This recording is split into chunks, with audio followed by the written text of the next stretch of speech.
Здравствуйте, уважаемые подписчики и зрители нашего канала Семёныч. Ну вот и у нас в Сибири подкралось то время незаметно, когда необходимо готовить дрова на зиму. Вообще мы топимся тремя видами топлива в нашем населенном пункте, да и в районе в целом. Это вот дрова, затем у нас идет уголь, и еще есть такой вид топлива у нас, это электричество, электрокотлы ставят. Газа у нас нету, скажу сразу. Некоторые просто пишут: живете в Сибири, вроде газ, нефть добываете, а сами, как говорится, сапожник без сапог. Да, самая ближняя у нас ветка по газу идет, это на расстоянии где-то 70 или 80 километров, врать не буду, ну, в общем, далеко. Ну, а речь у нас сегодня пойдет об дровоколе. Я его в прошлом году показывал, многим зрителям он понравился. И задавали очень много вопросов. Я, конечно, писал, обещал, что покажу, но и вот сейчас то время настало. Как говорится, лучше один раз увидеть, чем 10 раз услышать. Накидал я себе списочек вопросов, какие в основном задают. Ну и сейчас по порядку, конечно же, пойдем по ним. Задавали такой вопрос: какого марки стоит у тебя гидрораспределитель? Данный гидрораспределитель изначально был установлен на тракторе Т-16МГ, самоходное шасси. Так как мы в трактор установили трехсекционный, так как там необходимо было работать с куном, то применение этому распределителю мы нашли здесь. То, что изначально мне необходимо было два рычага, так как я хотел одним рычагом колоть дрова, а второй рычаг, чтобы у меня вверх-вниз нож ходил. Ну, потом я от этого, конечно, ушел, мы к этому подойдем еще. Вообще, по интернету я задал такой вопрос: какой марки стоит распределитель? Он мне выдал R16. А вообще сейчас вот подошел и посмотрел. Здесь вот кверх ногами, к сожалению, написано, ну вот, R80-2-1-22. Сделано в СССР еще. Но не будем далеко уходить от распределителя. Задавали такие вопросы по подключению. Ну вот мы видим, подключены рукава высокого давления. Здесь их можно поменять, кому как удобно управлять. Затем вот с этой стороны вот он идет подача. Подача у нас вот он идет. И идет от НШ, шестеренчатого насоса. И здесь вот выходит в гидробачок. На гидробачке вот здесь вот установлен фильтр. Вот, то есть масло фильтруется и туда пошло. Затем с масляного фильтра вот он идет подача в шестеренчатый насос. Ну, с этим, я думаю, ясно. По ножу был вопрос. Нож у меня стоит силосного комбайна КСК-100. Высотой он здесь 45 сантиметров. Заточен он у меня с обоих сторон, посередине. Заводской он идет только на одну сторону. Также сзади расположен вот такой вот каун. Выполнен он, скорее всего, из швеллера.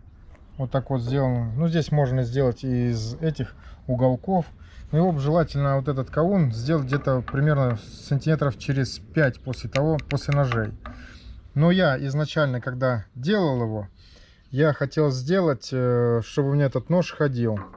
Вот сюда вот еще приварились пластины, еще тоже ножи. То есть, чтобы он чурку колол сразу на 4 части. Но я немножко ошибся по нашему дереву. Не предугадал. Если, допустим, ту же осину можно колоть, даже березу тоже можно колоть.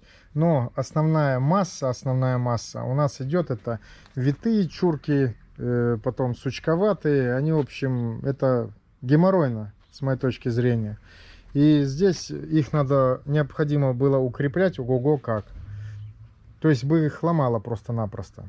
Мне это не надо. Меня полностью устраивает вот этот вот нож один. Я вам потом покажу, почему, что и как.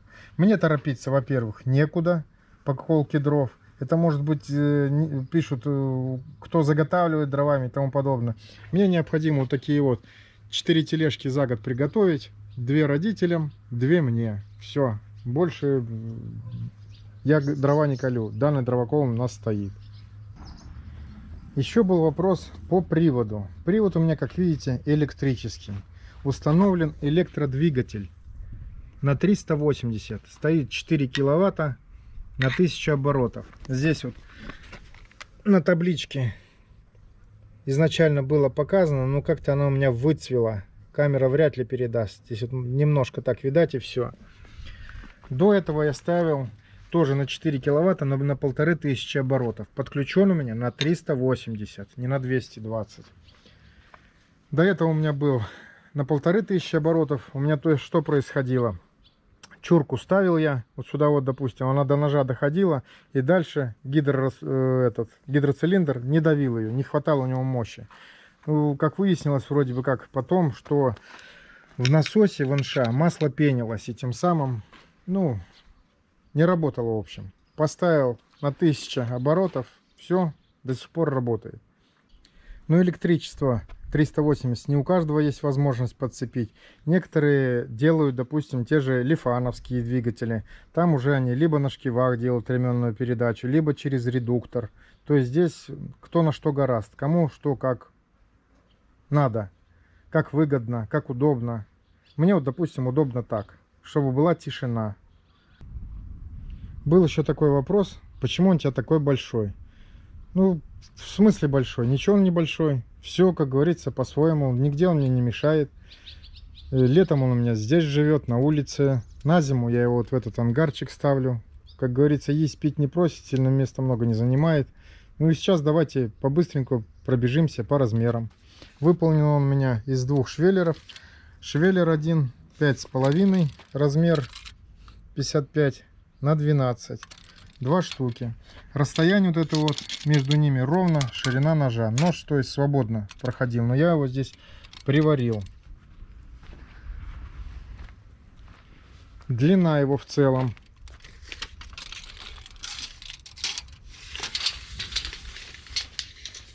так, швеллеров 235, а здесь 257. Как видите, швеллер только закончился, установлен гидроцилиндр. Гидроцилиндр здесь установлен так, 80, это гильза, шток на 40, выход штока на 630. Почему такой большой, чуть попозже покажу. Расстояние по центрам 95 сантиметров или 950 миллиметров. Здесь расположена чурка у нас. Ну и здесь столешница. Столешница у нас 115 на 85. Ну, для меня как-то это удобно. Также вот он на одной оси стоит. Ну вот она. Установлены вот такие вот площадки для электродвигателя и для НШ насоса под углом 90 градусов. Все это дело практически, ну как, с уголком, все дела, с измерительными приборами, ну, практически на глаз. Вопрос еще был по центрации, как центровал. Ну, центровал также вот, вроде как высчитал, что так и так подходит. А все эти смягчают вот эта вот муфточка.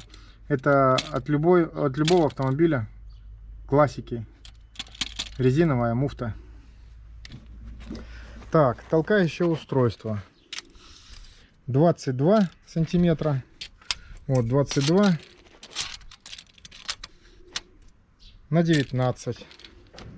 Здесь у меня то же самое, как и в заводском дровоколе. Установлены вот такие вот своего рода рельсы. Только на заводском они сделаны из латуни, ну такого скользящего хорошо материала. Ну, сами понимаете, дефицит, да и дорого стоит. Здесь установил вот на 4 болта, вот так вот с обоих сторон, то есть железные, толстый такой материал, вот наверное миллиметров 12. И все, вот, который год ходит. Насос у меня здесь установлен НШ 32D-3L 32.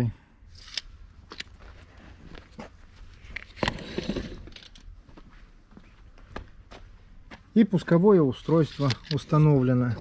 Называется KMI-11260. Ну, соответственно, 380. Здесь вот у меня вот так вот выполнено все.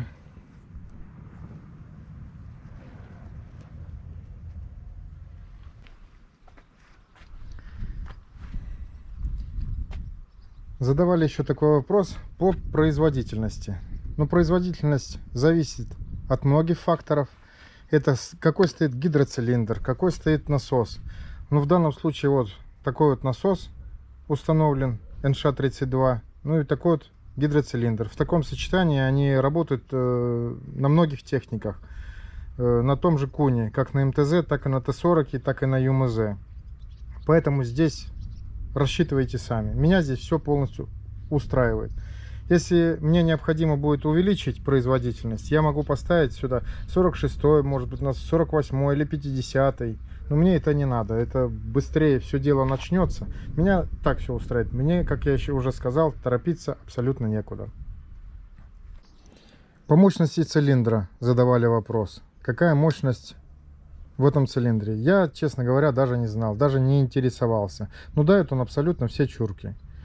Вот я как раз подготовил вот таких вот красавиц. На них мы с вами попробуем. Чурки такие более-менее подъемные по моему здоровью. Больше я даже не готовлю. И то я вот эти вот чурки приготовил ради вас, чтобы вам показать, какие чурки можно колоть. Так как до этого показывал маленькие. Задавали вопрос, что он меня медленно колет. Я на этот вопрос еще раз отвечаю. Мне торопиться некуда. Меня все устраивает. Был такой вопрос по гидравлическому маслу. Залито у меня здесь всесезонное гидравлическое масло.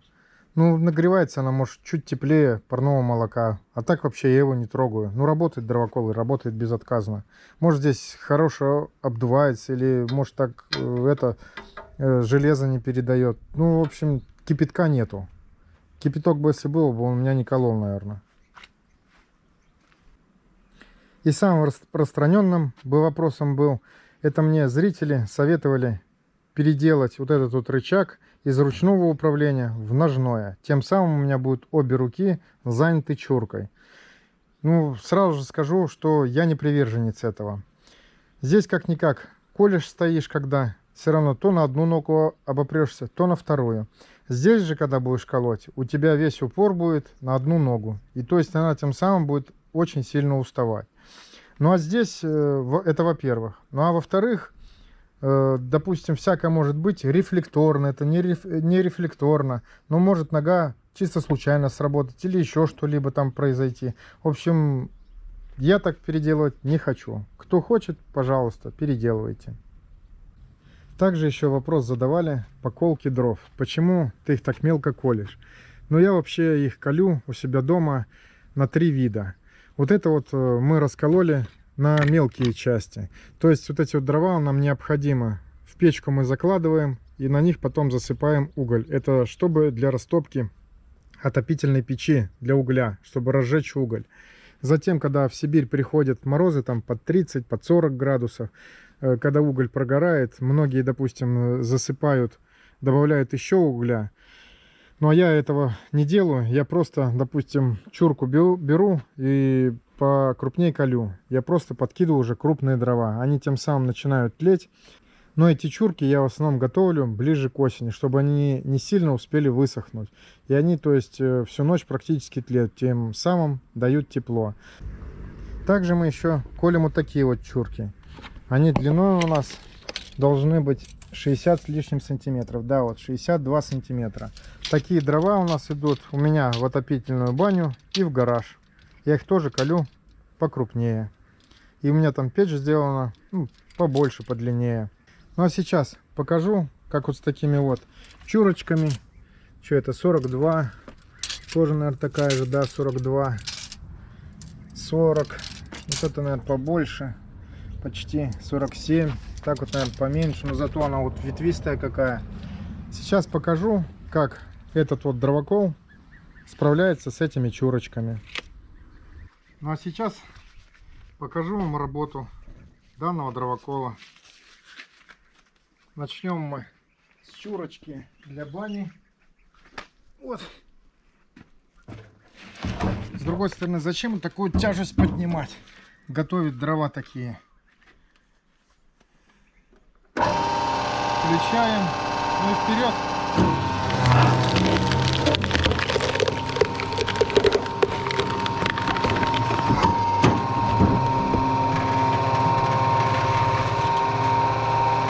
Сам отщелкивается.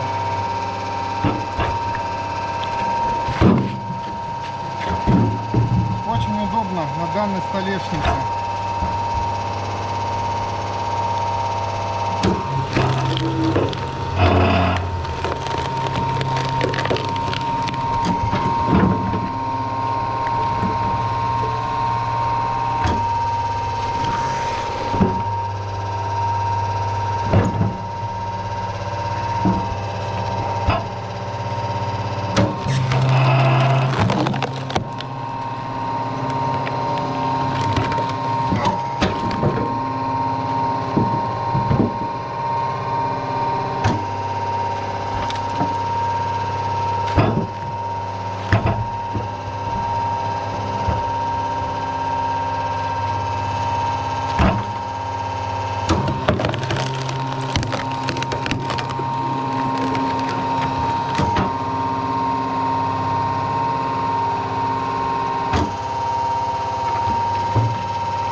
Так, теперь какую возьмем? Наверное, вот эту вот. Самую ветвистую. А потом еще какую-нибудь расколем.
Но также из такой большой чурки можно сделать мелкие дрова. Сейчас я вам покажу.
Так, ну для примера, я думаю, хватит.